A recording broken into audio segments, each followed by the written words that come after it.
김종인 전 비대위원장, 개혁신당의 전 공청위원장도 마포대교처럼 이렇게 구체적으로 지시하는 거, 이런 거는 대통령만 할 수 있다.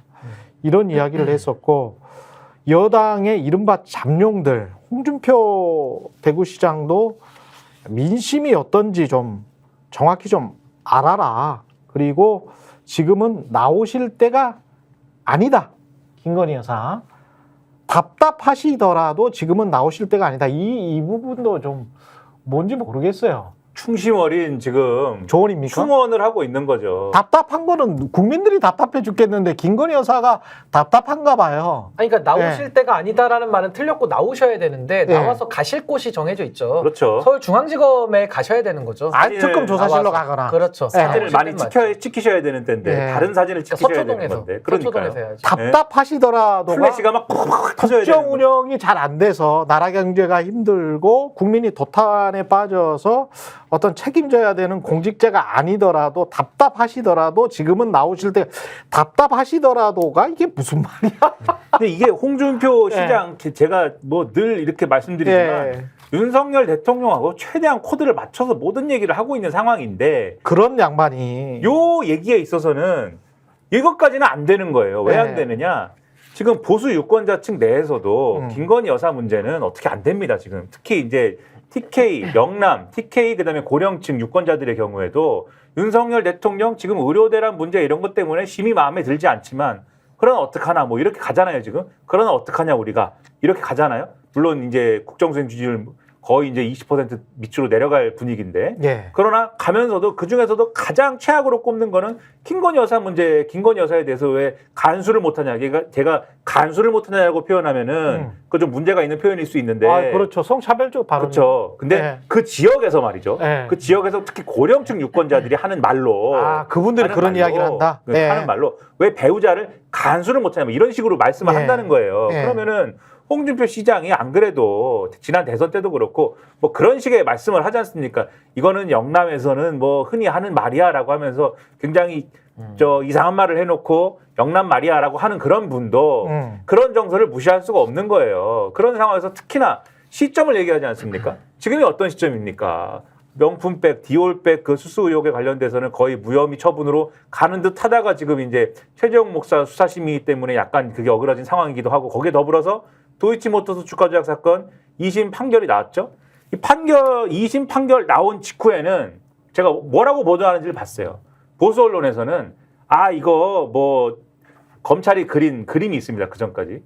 이게 전주 손모 씨하고 김건희 여사는 경우가 다르기 때문에 경우가 다를 수가 있기 때문에 굳이 그렇게 적용을 똑같이 할 수는 없을 걸 방조 혐의를 이런 얘기를 잠깐 했는데 판결문이 나왔지 않습니까? 판결문이 공개되었고 다 그걸 쓰고 있지 않습니까? 이 판결문은 저 같은 비전문가가 보자면은 김건희 여사에 대해서 혐의를 걸지 않으면 안 되는 얘기를 거기다 다 써놓은 거예요. 이거 판사가 물론 권오수 회장의 그 혐의를 논하는 과정에서 쓴 얘기긴 합니다만은 김건희 여사하고의 그 대신증권입니까? 어디 녹취록이나 이런 걸 통해서 이게 1인 매매가 사실상 아니었다라는 거를 다 거기다가 써놨지 않습니까? 그러면은 이거는 아무리 보수 언론이라 하더라도 이런 내용이 있으면은 김건희 여사 방조 혐의는 적용 가능성이 상당히 올라갔네요. 지금 이렇게 보도할 수밖에 없어요. 지금 다 그렇게 보도합니다. 일단은 물론 방조 혐의가 확정적이야라고는 보도를 못하고 가능성이 올라갔습니다. 이렇게 보도를 하는 상황인데 그런 얘기 나오는데 김건희 여사는 마포대교도 마포대교인데 지금 추석이라고 한복 입고 와서 강아지 분과 함께 제가 강아지가 상당히 지금 급이 높아요 여기서는. 그래갖고 강아지 분을 어떻게 불러드려야 될지 모르겠는데 강아지 분과 함께 나와가지고 어린이들과 함께 그러면 보수 유권자들도 복장이 터지죠. 그 얘기는 안 할 수 없는 거죠. 홍준표 시장이 지금. 아니 근데 박근혜 정권이 사실은 많은 부분에 있어서 못한 것도 있지만은 사실 최순실 하나 때문에 망한 것도 맞거든요. 그러니까 최순실이라고 하는 이 국정농단의 비선을 관리하지 못하니까 박근혜 정권이 아예 정권이 날아가 버린 거예요. 그러니까 뭐 비선이 10명이라서 날아간 게 아니고 그 단 한 명의 비선 관리 못 해가지고 이 난리가 났던 건데 지금 윤석열 정부도 똑같지 않습니까? 많은 사람을 관리하라는 게 아니에요. 김건희라는 이 이름 석자 앞에만 들어가면 공권력도 거의 무슨 빵칼처럼 무뎌지고 아무것도 작동이 안 되는 겁니다. 거의 공적인 역할이 다 사유화되고 있다는 건데 그렇죠. 여기에 대해서 대통령실 침묵하고 방조하고 있죠. 국가기관도 다 지금 협력하고 있습니다. 윤석열이라는 대통령에게 부역하고 있습니다. 집권 여당 그러고 있죠. 홍준표 시장 같은 어처구니 없는 얘기까지 하고 있습니다. 거기다가 무늬만 야당이라고 하는 이 개혁신당까지도 공천 개입 국면에서는 아무 말도 못하면서 오히려 축소 은폐 내지는 감싸주고 있지 않습니까? 저는요 우리가 딱 하나 믿을 곳이 이제 법원밖에 없다. 지금 법원이 움직임이 심상치 않은 게 방통위와 관련된 집행정지 인용을 해서 MBC 예. 장악을 막았잖아요. 예. 최근에도 손모 씨 관련해서도 물론 공소장 변경은 있었습니다만은 전주에 대해서 유죄를 때렸거든요. 이번에도 이제 의료정원 관련해 가지고도 지금 제한고심 다 대법원에 올라가 있는데 요거 좀 있으면 결과 나옵니다. 그러니까 여기에서 이제 법원이 마지막으로 제동을 걸 수 있는 기회가 생기는 건데 저는 법원이 움직이기 시작하면은 이제 나머지 그동안에 그 골마 있고 쌓여있던 켜켜이 쌓여있던 김건희의 검은 그림자들이 이제는 다 빛 위로 올라올 수밖에 없다. 이제 저는 시간 문제라고 보고요. 전 법원의 움직임을 유심히 좀 봐야 될 것이다 이렇게 봅니다. 법원이 이렇게 가만히 있다가 우리 법원이 한번 이 정권을 접수해봐 뭐 이래갖고 움직이는 게 아니잖아요. 법대로 하려고 하면 법의 취지에 맞게 법대로 적용을 하려고 하면 이렇게 할 수밖에 없다라는 거 아닙니까? 뭐 판사들이라고 정권의 미움을 뭐 굳이 받고 싶은 그러한 마음으로 살겠습니까? 이렇게 할 수밖에 없는 거잖아요. 지금 말씀하신 도이치모터스 주가 조작 사건의 2심의 공소장 변경의 경우에도 검사가 계속 이제 어쨌든 간에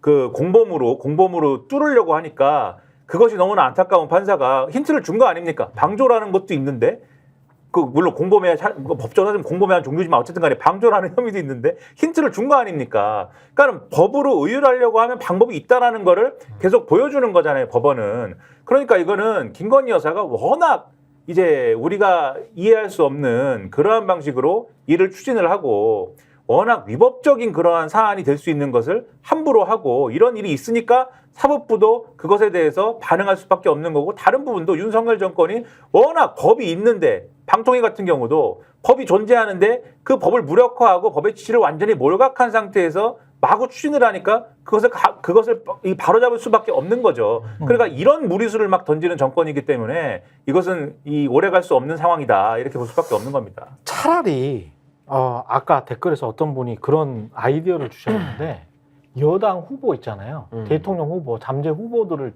조사를 할 때 과거에 오바마 대통령도 미셸 오바마 대통령 그만둔 다음에 미셸 오바마 가능하다. 미셸 오바마 굉장히 인기가 좋았거든요. 근데 이제 김건희 씨가 혹시 속으로 그런 생각을 하고 있는 것 같아. 내가 윤석열보다 낫다. 나는 제2의 미셸 오바마다.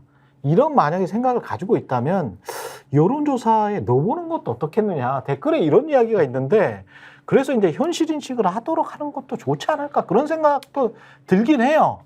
그래서 무슨 뭐 호감들 할지 비호감들 할지 왜 한동훈, 이재명 뭐 다 이렇게 조사를 하잖아요. 극대치로 나올 것 같은데 비호감도 같은 경우에. 근데 진짜 김건희 씨에 대한 그 비호감도나 불신의 정도는 예. 정말 보수 내부에서도 예. 뜨겁습니다. 그러니까 예. 정말 이 보수를 망가뜨린 원흉이 물론 윤석열 대통령 본인에게도 주된 책임이 있지만은 결국 그 소스 자체가 김건희라는 자기 배우자 아니겠습니까? 아니 사실은 김건희 씨 이야기를 합니다만은 주된 책임은 윤석열한테 있지. 그렇죠. 공천 개입이 본인이 선출됐잖아. 아까도 그 얘기를 하려다 잊어버렸는데 네. 공천 개입이 어느 나라에서 영부인이 그냥 나는 오늘 공천 개입을 해야지 이렇게 해서 어떻게 이루어집니까? 대통령이 그것을 용인하고 그렇죠? 이철규 의원이든 뭐 전에 말씀드린 뭐 박성민 의원이든 뭐 이런 사람들이 영부인이 와서 나 공천 개입 좀 하려고 그럽니다. 라는 말 한마디로 어떻게 공천 개입을 용인을 합니까? 대통령이 중간에서 그것을 하도록 만들기 때문에 가능한 거 아닙니까? 이건 대통령의 책임이죠. 아니 대통령이 공천 개입을 해도 탄핵당해요. 그러니까 말이죠. 대통령 배우자가. 근데 대통령 배우자가 무슨 권한이 있다고 공천 개입을 합니까? 더 심각한 그것을 가능하게 만들어준다 대통령이 지금. 이게 안 된다는 게 규범적으로 안 되는 게 아니라 현실적으로 실효적으로 안 되는 건데 원래는 그게 어떻게 가능합니까? 근데 이것을 가능하게 만들어주는 길을 내준 게 윤석열 대통령이라고밖에 생각할 수가 없다. 그거를 6글자로 권력의 사유화라고 부르는 거고 진짜 그렇습니다. 4글자로는 국정농단인데 네. 하도 심해서 저는 국정농락이다라고 얘기를 합니다. 거의 농락당하고 있어요 지금 국민들이. 권력의 사유화보다는 권력의 건희화. 건의화. 예, 건희화 이게 아주 적당한 표현인 것 아니면 같습니다. 권력과 건의의 일체화도 괜찮습니다. 예, 예. 권력의 건희 일체화.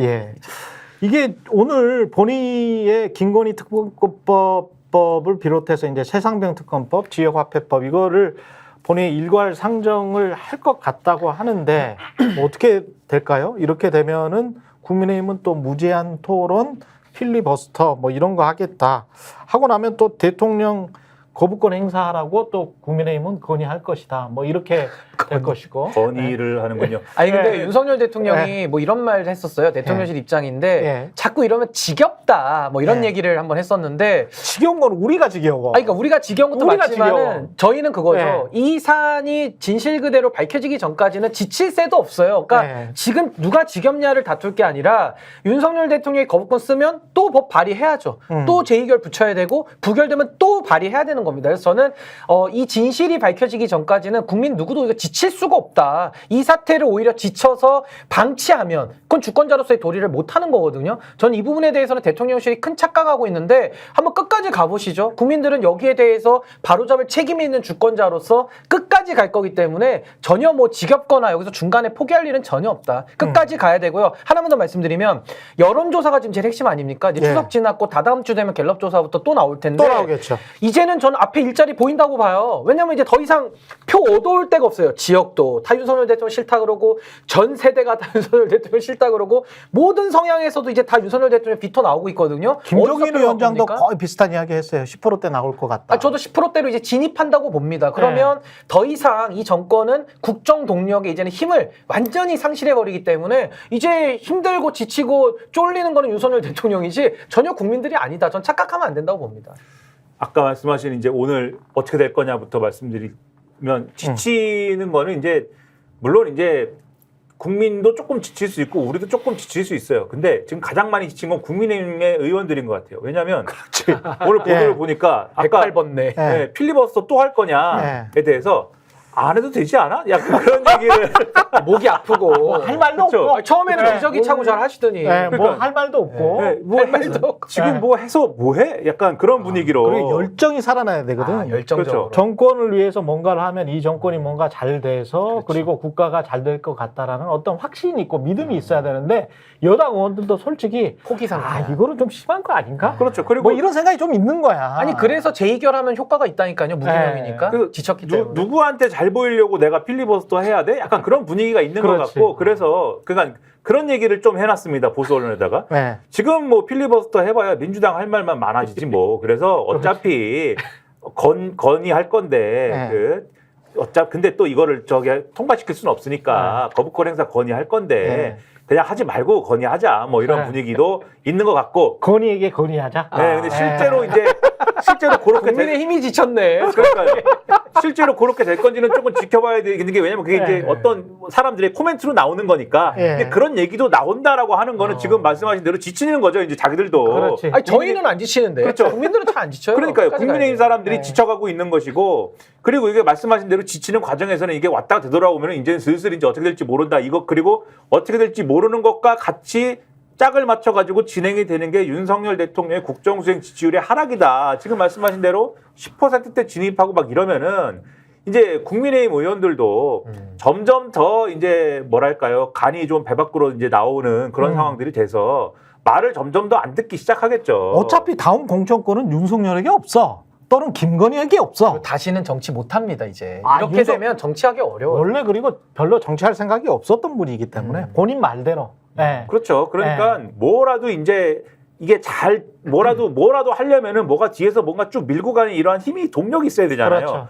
동력이 상실된 상황으로 들어가기 때문에 네. 이게 어떻게 될지 모른다. 근데 다만 또 이런 것도 있어요. 그렇다고 내가 한동훈 대표한테 잘 보일 것인가? 그것도 또 아닐 수가 있어요. 이분들이. 그렇지. 왜냐하면 한동훈 언제 대표도 집에 갈지 몰라요. 그렇죠. 그렇죠. 언제 어떻게 될지 모르고 공천권이 있는 것도 아니고 지금 잘 보여야 될 이유도 없고 뭐 이런 상황이다 보니까 그래서 국민의힘이 식물정당으로 한 발짝 더 가는 상황이 올 수가 있기 때문에 충분히 그러네. 상당히 이상해질 수 있다 분위기가. 왜냐하면 10월 달까지 또 눈치를 봐야 되는 게 재보궐선거가 있잖아요. 그렇죠. 재보궐선거가 있는데 한동훈 대표가 그때 뭐 강화군이랄지 이런 데서 만약에 지면 한동훈 대표가 조기 퇴진할 가능성도 싸야죠. 있다. 네. 짐 싸야 된다. 뭐 이런 관측도 나오고 있기 때문에 그런 네. 것도 있고 선거법 이제 시효가 10월 10일까지가 그렇지 않습니까? 아, 그러네. 그래서 기소되는 시효. 그렇죠. 네. 혹시 모르니 조심하고 일단 조심하자. 뭐 이런 분위기도 있고 해서 아, 10월까지는 조금 조용히 하자. 공직선거법. 지금 의원들이 그렇죠. 다 조심하고 있는 거죠. 10월 달까지는 그렇죠. 저 자세로 하고 있고. 근데 그러네. 저는요 앞으로 10%대면 어떤 일이 발생하느냐? 박근혜 대통령 때처럼 급격히 빠지진 않을 거라고 저는 봐요. 왜냐하면 그때는 뭐 여러 가지 촛불이 그렇죠. 일어나고 했기 때문에. 네. 근데 이번에는 어떤 양상으로 될 것 같냐면은 10%대에서 절대 못 올라올 겁니다. 그냥 10%대에서 내지는 한 아이, 자릿수로 웃을 가면서 일이 임기를 아닌데. 맞출 것 같아요. 제가 네. 볼 때는. 근데 네. 어떤 일이 일어나냐면 임기를 맞출 것 같은 맞추기는 일단은 맞죠? 기본적으로 맞추는데 네. 어떤 일이 발생하냐면 이제 네. 국민의힘 안에서 무기명으로 투표 들어올 때가 재의결했을 때 대통령의 거부권이 봉쇄됩니다. 네. 이제 국민의힘 의원들도요. 야 이거 도저히 우리가 뭐 하냐 현타 빡 오면서 야 더 이상 이제 내가 여기에 협조할 이유가 없다. 그러면서 무기명으로 이제는 대통령에게 반대표를 던질 가능성이 매우 높다. 그러면 대통령은요. 거부권이 봉쇄당하는 거예요. 그러네. 그리고 또 하나 이제 탄핵이 위험해지죠. 탄핵은 그렇죠. 물론 실명이긴 합니다만은 이제는 그 당에서 어떻게 나올 거냐면 특검 이런 건 다 수용되는 거고요. 네. 이제는 대통령 출당 얘기가 나올 거예요. 출당 얘기 안 할 수 없습니다. 그럼 출당을 하고 우리 새 살림 차리자. 뭐 여기저기 다 모여서 또 간판 바꾸고 또 옛날에 했던 그 구태짓을 또 할 거거든요. 그러니까 저는 이제는 거의 윤석열 정부는 그러면 남은 임기는 그냥 임기만 있다 뿐이지 아무것도 할 수 없으면서 모든 욕만 다 먹는 그러면서 내부에 있었던 모든 골마 터진 것들이 튀어나오고 그럼 이제 뭐 공수처나 경찰 가만히 있을까요? 또 그 권력기관들도 이제는 그 권력을 물 수밖에 없어요. 그러니까 그렇게 되면서 아마 굉장히 비참한 말로를 맞이할 수밖에 없을 것이다. 저는 근데 그렇게 이게 봅니다. 예. 보통은 대통령 지지율이 지금 늘 강조하지만 반환점을 안 돌았거든요, 이 정권이.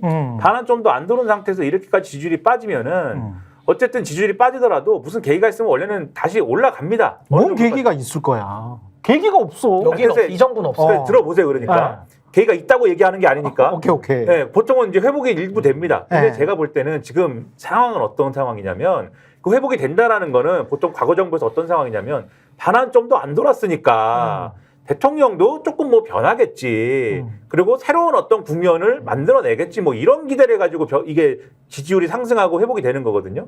근데 지금 여러 가지 여론조사들의 지표를 보면은 국민들이 윤석열 대통령 사람은 변하지 않아. 이거를 지금 이미 네. 반환점도 안 돌았는데 확신을 하고 있습니다. 그렇죠. 그래서 말씀하신 대로 이거 하락하면은 다시 회복되기가 매우 쉽지 않다. 제가 쓰는 말로는 회복 탄력성이 임기 반환점도 안 돌았는데 이미 상실됐다. 그러네. 이렇게 볼 수밖에 없고. 너무 어려운 말씀이 그냥 너덜너덜해지는 거예요. 네. 그렇죠. 그리고 네. 아까 이제 이탈표 나오고 이런 거는 사실 뒤에서 쭉 밀어주는 힘이 없으면 사실은 이탈표 나오기 쉽지 않은데 네. 근데 이 상황은 또 어떤 변수가 있냐면 지금 이탈표가 나오기 쉽지 않은 상황임에도 불구하고 그러니까 뒤에서 밀어주는 동력이 있어야 돼요. 그렇죠. 어떤 사람이 막 깃발을 흔들면서 윤석열 대통령하고 한번 겨뤄봅시다 이러면서 예를 들면 한동훈 대표 같은 사람이 이렇게 갈 수가 있어야 되는데 한동훈 대표 지금 그러기 어렵다고 보거든요. 근데 아무튼 그런 상황이어서 이탈표가 나오기 힘들어야 되는데 그런데 이 지금 국회 상황은 어떤 상황이냐면 이 제안이 지금 8명밖에 안 되잖아요.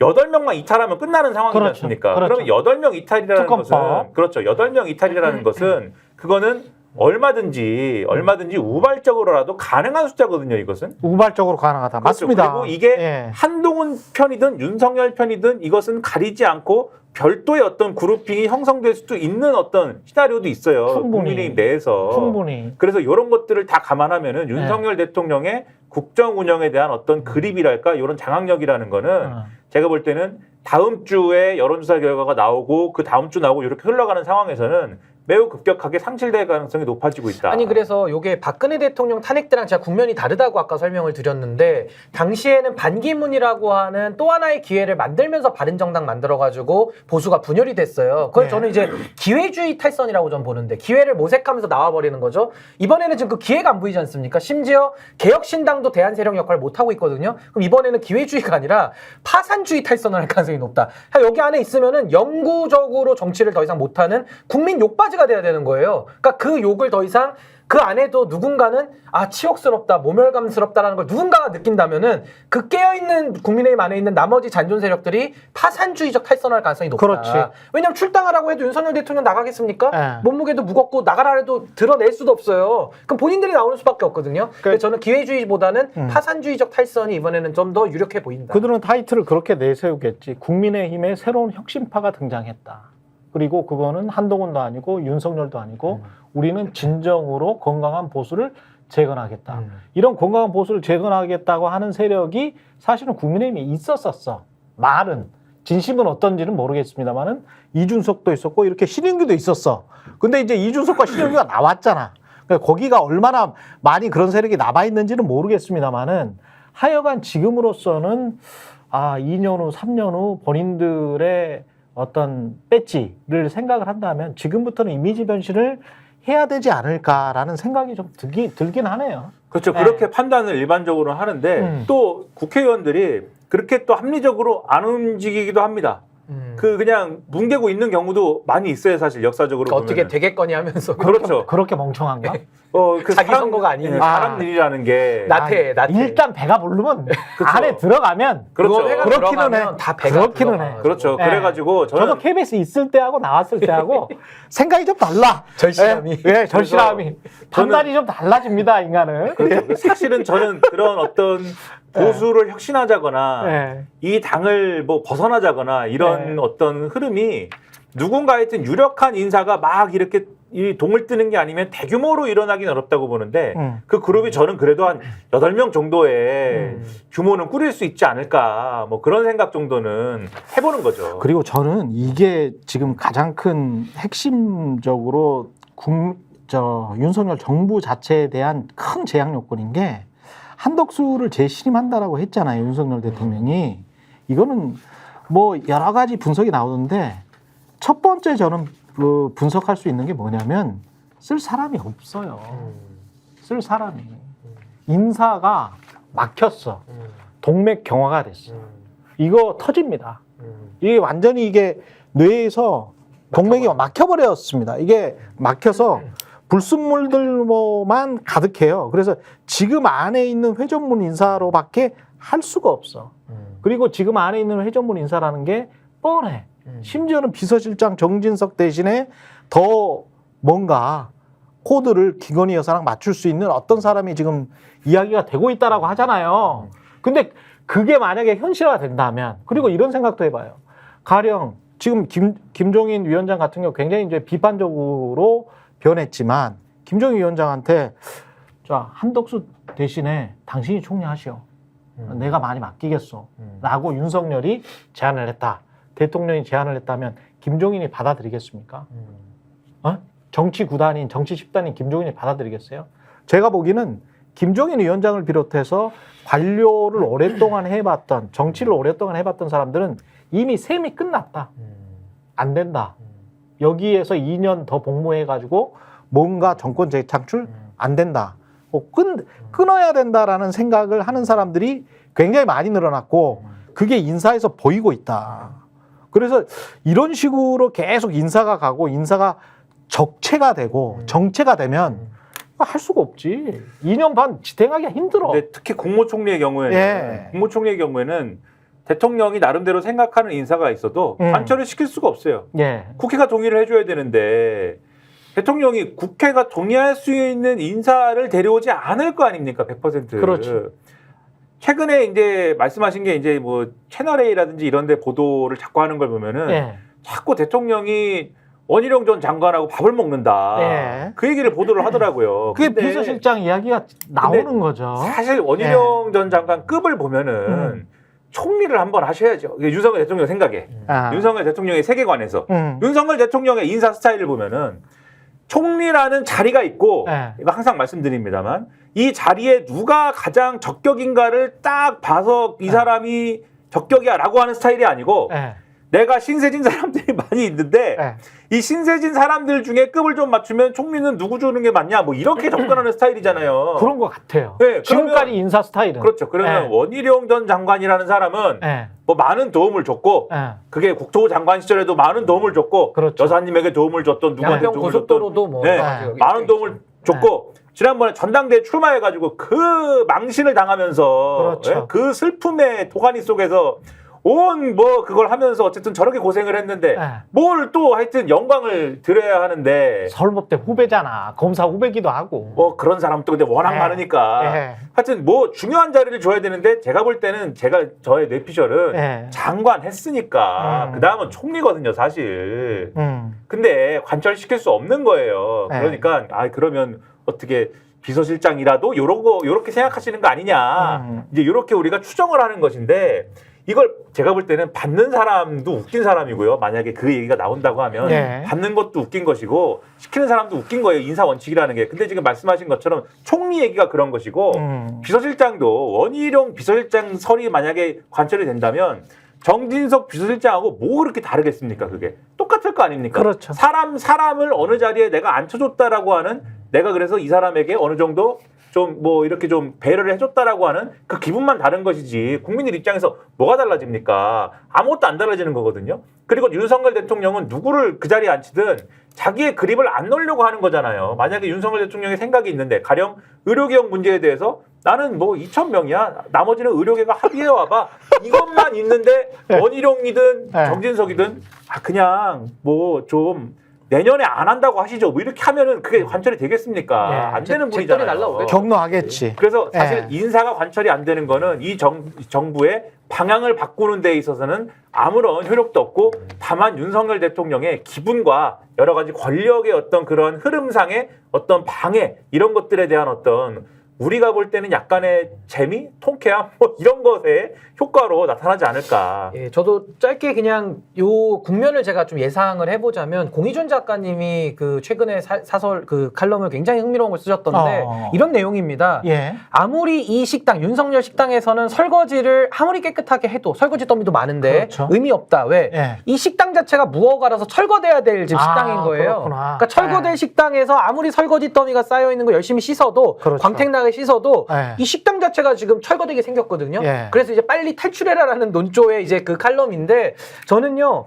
2025년도, 2026년도 요 두 국면으로 나눠서 한동훈 대표가 만약에 반기를 든다. 그럼 2025년도에 저는 특검과 탄핵 국면으로 끝이 날 것 같고 만약에 반기를 못 든다. 그럼 2026년도에는 지방선거 있잖아요. 그렇죠. 저는 국민의힘의 이 보수가 완전히 퇴출될 것 같습니다. 그래서 영남 자민련으로 저는 역사의 소멸의 길을 걷지 않을까 예상해 봅니다. 반기에 대해서 잠깐 말씀드리면 지금 한동훈 대표가 이상합니다. 제가 볼 때. 용산한테 지금 말리는 구도로 또 가요. 그러니까 뭔가 또 한동훈 대표도 좀 생각이 있겠죠. 생각이 있고 좀 잡힌 것도 있고 그렇겠죠. 공천 꼭 개입도 물리치신 이준석만 분이네. 잡힌 게 있겠어요? 물론이죠. 예. 그런데 지금 말씀하신 것처럼 서로 간에 잡고 있겠지. 그렇죠. 서로 간에. 바로 그런 예. 얘기인데 예. 들이받으려면 받고 뭐 이렇게 엉거주춤해요. 하는 우리 옛날에 이제 시장의 언어로 아싸라게 하는 게 있어야 될 거 예. 아닙니까? 근데 분명히 추석 전에 여야 의정 협의체 뭐 이거 해야 되는데 못 하고 있다 그러면서 와 이랬잖아요.